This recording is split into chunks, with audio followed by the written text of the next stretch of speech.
Salam dan bahagia Ibu dan Bapak Guru.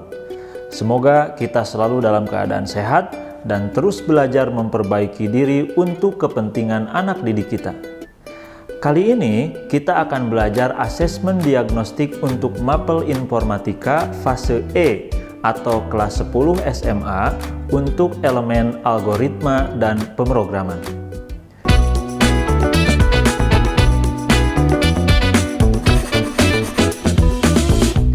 Ibu dan Bapak Guru, pelajaran informatika pada kurikulum prototipe menjadi mata pelajaran wajib untuk SMP dan kelas 10. Sejak tahun ajaran 2019-2020, informatika adalah mata pelajaran alternatif prakarya pada SMP. Informatika juga tidak bisa dipisahkan dari bidang lain seperti biologi, fisika, kimia, sejarah, dan lain-lain. Semua menggunakan informatika. Mata pelajaran informatika dirancang sebagai sekumpulan pengetahuan dan keterampilan yang secara integratif membentuk kemampuan tingkat tinggi, antara lain berpikir komputasional, analisis data, algoritma dan pemrograman, serta dampak sosial informatika. Teknologi informasi dan komunikasi atau TIK dipakai sebagai alat, namun juga diorientasikan agar suatu hari muncul produk informatika yang diciptakan oleh anak-anak bangsa Indonesia. Jadi, peserta didik bukan hanya diharapkan mampu memakai komputer atau aplikasi, tapi suatu hari menjadi penciptanya. Algoritma dan pemrograman atau AP adalah dasar terciptanya perkakas TIK seperti aplikasi Office, aplikasi menggambar, dan lain-lain yang dijalankan di sistem komputer dan diakses melalui jaringan. Algoritma dan pemrograman bertumpu pada berpikir komputasional. Materi ini mempunyai porsi paling besar dalam informatika dan merupakan salah satu elemen terpenting pada mata pelajaran informatika. Algoritma dan pemrograman membutuhkan kemampuan berpikir yang sistematis, runtut, dan logis pada diri peserta didik yang seharusnya telah dilatih pada fase D. Algoritma yang dituliskan oleh peserta didik kelas 10 sudah merupakan solusi terprogram untuk memecahkan persoalan yang membutuhkan strategi algoritmik agar solusinya optimal. Untuk algoritma dan pemrograman di akhir fase D, peserta didik diharapkan mampu mengenali objek-objek dan memahami perintah atau instruksi dalam sebuah lingkungan pemrograman blok atau visual. Peserta didik diharapkan mampu mengembangkan program visual sederhana berdasarkan contoh-contoh yang diberikan dan mengembangkan karya digital kreatif seperti game, animasi, atau presentasi. Selain itu, diharapkan peserta didik mampu menerapkan aturan translasi konsep dari satu bahasa visual ke bahasa visual lainnya, serta mengenal pemrograman tekstual sederhana. Ibu dan Bapak, tentu saja itu idealnya. Jangan khawatir, jika belum, maka kita dapat membuat terobosan yang tepat agar peserta didik masih dapat mengikuti AP kelas 10. Kali ini, asesmen akan difokuskan pada materi AP. Ibu dan Bapak guru hebat, pembelajaran perlu dirancang dengan memperhatikan tahap perkembangan kognitif dan disesuaikan dengan tingkat kemampuan peserta didik.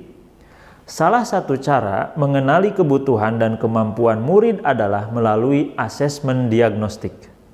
Asesmen diagnostik yaitu asesmen yang dilakukan secara spesifik untuk mengidentifikasi kompetensi, kekuatan, dan kelemahan murid.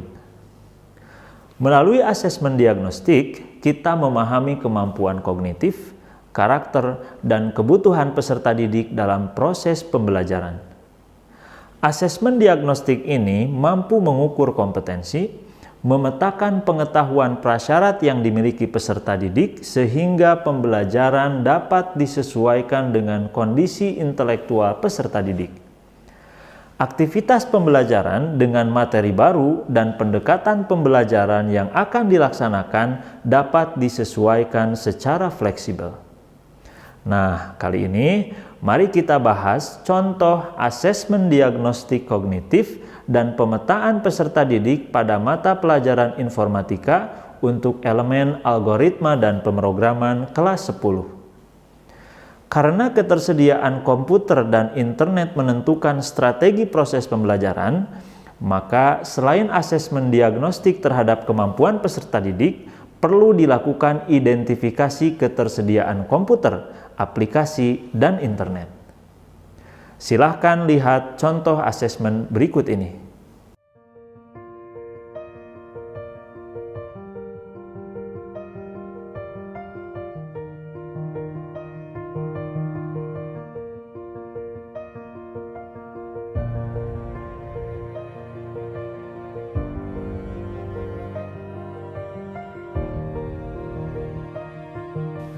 Ibu dan Bapak Guru, mari kita lihat detail bentuk asesmennya. Bentuk asesmen pertama adalah asesmen fasilitas, karena pembelajaran komputer dapat dilakukan menggunakan komputer atau tanpa menggunakan komputer.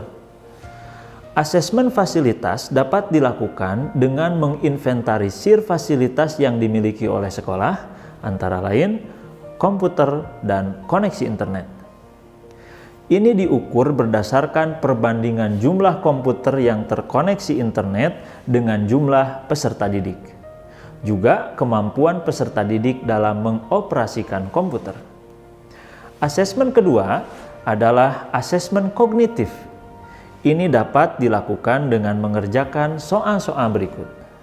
Soal pertama adalah soal untuk mengukur. 1. Peserta didik mengerjakan soal berpikir komputasional tingkat SMP. Contohnya adalah soal menanam bunga.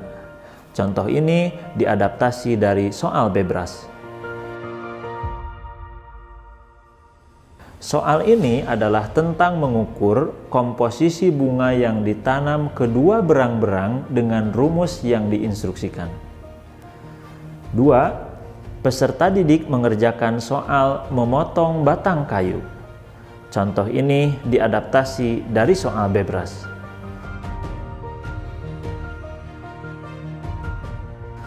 Soal ini adalah tentang menghitung banyaknya batang pohon minimal yang dapat dipakai Pak Ali untuk membangun bendungan.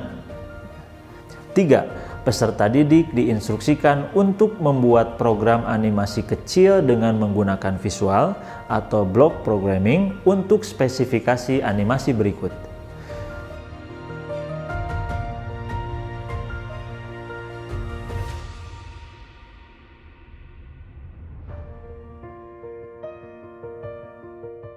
Ibu Bapak Guru, sekarang kita lihat hasil dari asesmen yang sudah kita lakukan.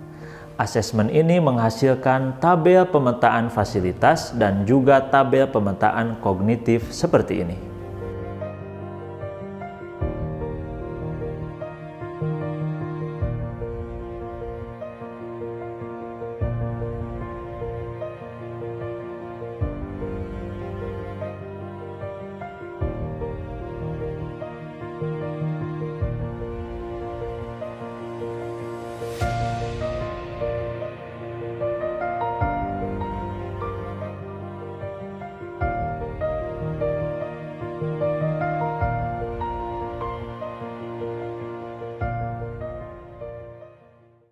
Ibu dan Bapak Guru, terima kasih atas perhatiannya. Semoga video ini dapat bermanfaat bagi Ibu Bapak Guru untuk memahami dan melakukan asesmen diagnostik. Silahkan dicoba di kelas Ibu dan Bapak Guru. Selamat belajar Ibu dan Bapak Guru hebat. Salam dan bahagia.